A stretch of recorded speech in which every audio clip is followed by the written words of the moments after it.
Eddie Hearn claims that there's a strong chance that Dillian Whyte could fight on the Ruiz AJ undercard in Saudi Arabia on December 9th. He hasn't publicly named any potential opponents, but he said they won't be top tier heavyweights. It'll maybe be somebody from, the top 15 or something like that, rather than, one of the big boys. But he says it will be someone that most of us hardcore boxing fans have heard of. This is a potential banana skin for Dillian Whyte, to be honest. I don't know where Dillian Whyte is at mentally. I don't know where he's at physically. There's a lot of mystery, ambiguity, and suspicion surrounding his current UCAD situation. Eddie Hearn says he's not banned. Is that true or isn't it? I guess we won't know, because apparently there's this confidentiality with UCAD and the dealings they have with the boxers. So maybe we'll find out in 2 years that actually he was banned. I don't know. We can only speculate at this point. But because there's so much uncertainty and turmoil within the Whyte camp and with his career and almost certainly where he's at mentally, for him to then go over to Saudi Arabia, to a new environment, and take on an opponent who he's maybe not particularly motivated to fight, are we going to see the best Dillian Whyte in that situation? Now, as I've spoken about previously, when the AJ Ruiz fight was announced for Saudi Arabia, the time difference is not going to be a problem. It's only about 2 or 3 hours difference between Saudi Arabia and the UK, so there won't be any serious jet lag there or anything like that. The climate is also not a problem, because Saudi Arabia in the winter, in the middle of the desert, is actually quite cool. In fact, it might be a bit on the chilly side, so it won't be too dissimilar from fighting in the UK. It might be, 5-10 degrees cooler in the UK, depending on the day, in the middle of December. But trust me, in the middle of the desert out there in Saudi Arabia, it can get pretty damn cold at night in December. So even the temperature shouldn't be an issue for Dillian Whyte in terms of it, being too hot. Yeah, he's from Jamaica. He's used to the heat. But Saudi Arabia in the summer, a whole different level of heat to Jamaica. You can believe that. Anyway, none of that should be an issue. Point I'm making is, will Dillian Whyte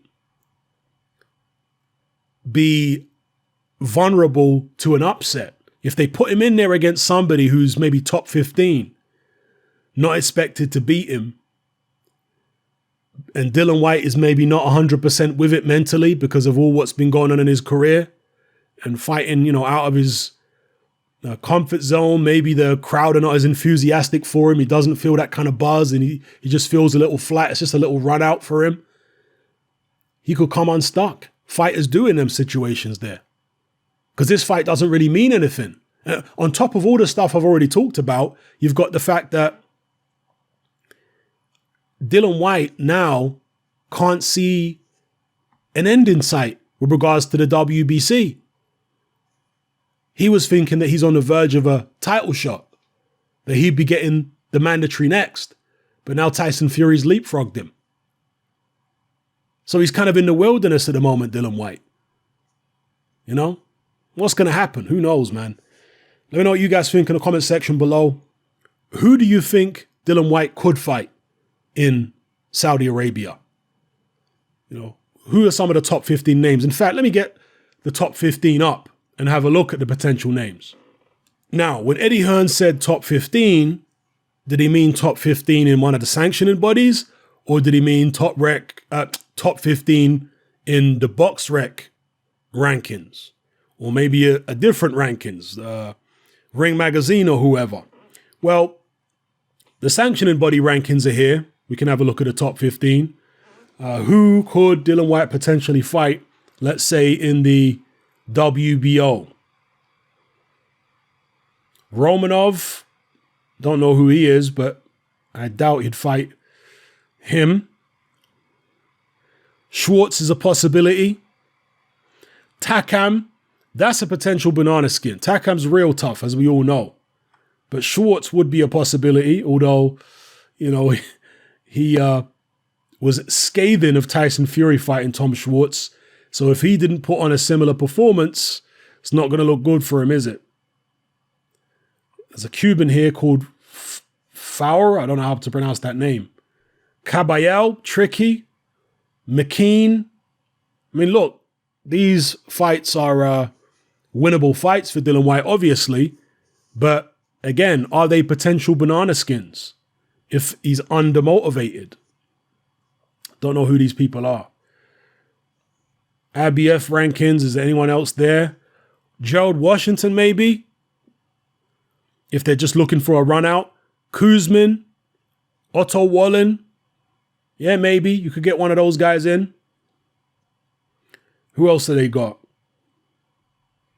Well, we know Fujimoto is fighting Daniel Dubois. Milas.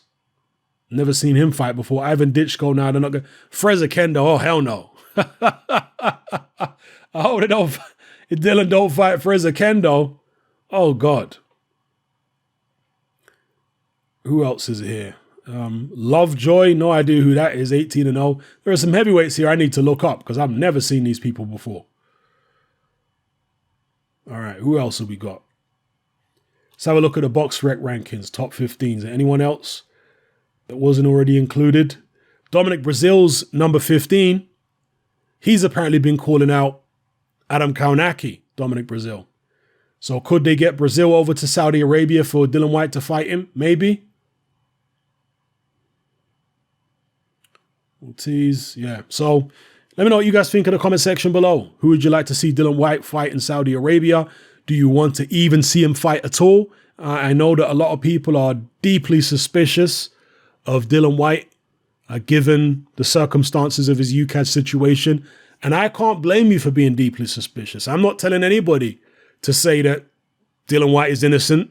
You know, I'm not telling anyone to say Dillian Whyte is guilty either. I can just understand the position that people are coming from. Let me know what you feel in the comment section below, people. It's happening. I'm out.